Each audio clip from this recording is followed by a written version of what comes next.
terus melangkah bersama satu hati, one heart.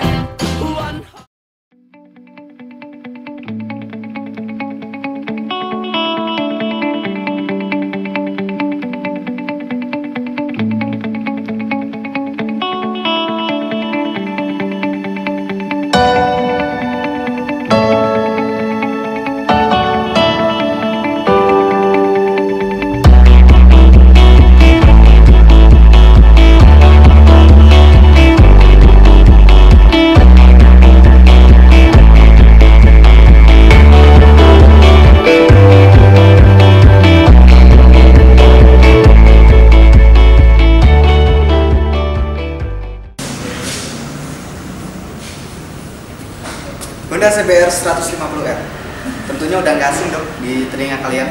Nah, baru-baru ini di penghujung 2018 Honda meluncurin new CBR 150R tentunya dengan desain yang lebih elegan dan fitur-fitur yang lebih canggih. Penasaran kan fitur apa aja yang ada di new CBR 150R ini? Langsung aja kita ulas.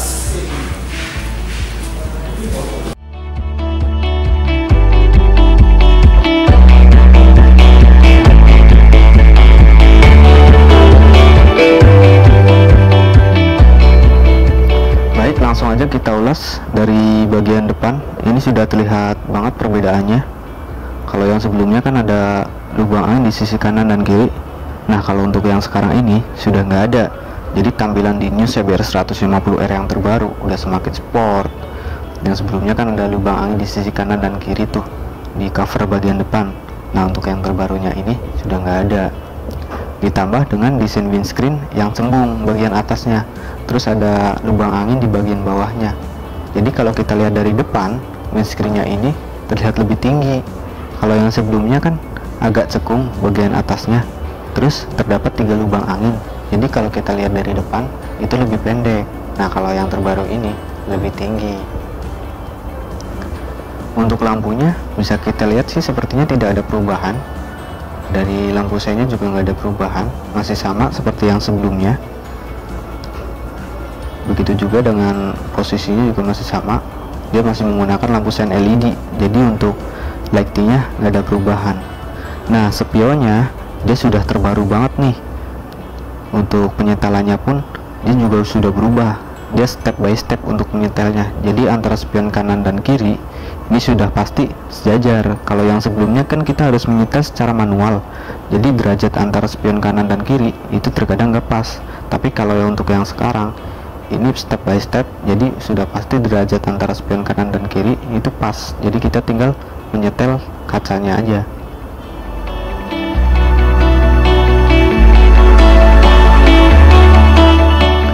Nah, untuk tampilan dari samping, bodinya ini sepertinya tidak ada perubahan, masih sama.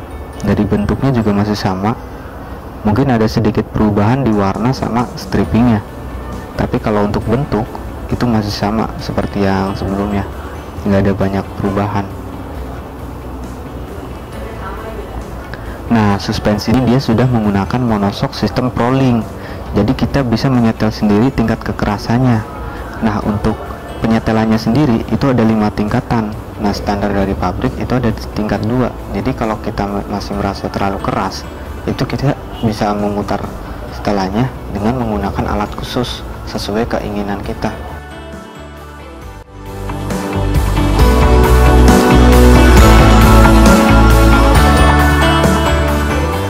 Nah, untuk suspensi depan ini terbaru banget, dia menggunakan tipe teleskopik. Jadi kita juga bisa mengatur tingkat kekerasan di suspensi depan itu dengan memutar katup yang ada di atas suspensi ini dengan menggunakan obeng ming. Ini sesuai garis-garis yang ada di katupnya ini. Jadi untuk standar dari pabrik ini ada di tingkat 3 dari 5 tingkatan yang ada di suspensi depan. Nah, dari speedometer untuk fisiknya mungkin terlihat sama ya seperti yang sebelumnya. Tapi setelah kita nyalain, ini dia sudah menggunakan negatif display, dimana segi positif dari negatif display ini ketika kita reading di siang hari, ini analog yang ada di speedometer ini akan terlihat lebih jelas. Soalnya dengan background yang biru agak tua gitu, itu menampilkan analog yang ada di speedometer ini lebih jelas, sehingga tidak mengurangi konsentrasi kita saat reading. Nah, cakram depan atau disc brake ini sudah menggunakan model wave, jadi udah terlihat lebih sport. Mungkin ini pembaruan dari yang sebelumnya. Sebelumnya kan melingkar bulat gitu. Nah, kalau yang sekarang ini sudah model wave, jadi ada lekukan-lekukannya gitu. Nah, untuk peleknya ini model Y, cuma tegak. Ini seperti CB 150 Emulsion Thailand. Nah, kalau yang sebelumnya ini model Y, cuma agak miring kayak kipas gitu. Nah, kalau untuk yang sekarang ini tegak ya, jadi dia terlihat lebih kuat, lebih kokoh.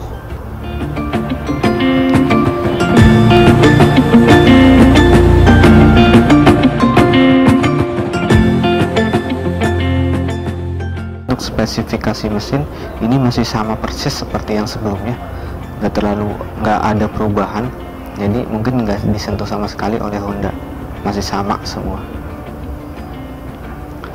Begitu juga dengan jok belakang, ini masih seperti yang sebelumnya, masih sama.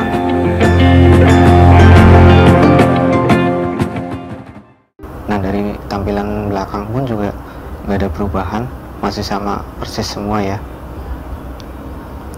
Untuk sasisnya pun dia masih menggunakan sasis yang lama, jadi nggak ada banyak perubahan di New CBR 150R ini.